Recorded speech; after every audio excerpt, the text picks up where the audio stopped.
So your machine should take softener. What happens is this, this one is here, it's clipped here, and then you put your softener here. So when water comes in, it should come with enough pressure.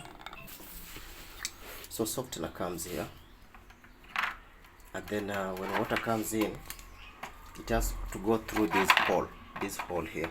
It has to go through this hole here. If this hole is blocked, then your machine will not take softener. So it comes through here, then it drops here, and then goes to this hole here. It has a hose that directs water to the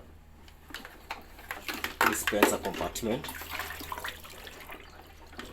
So softener, detergent, or any other soap goes through this. So this should be clean always, and then always unblock this.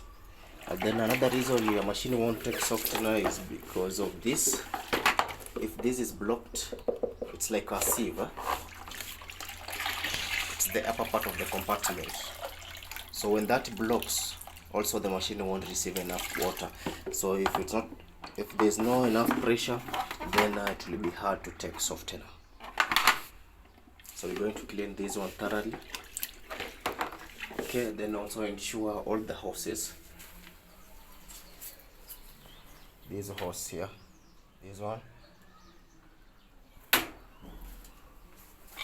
they should all be clear. If they're not clear, then the machine also won't get enough water. So we're going to clean this one. Also going to clean the rubber gasket and then plug it back.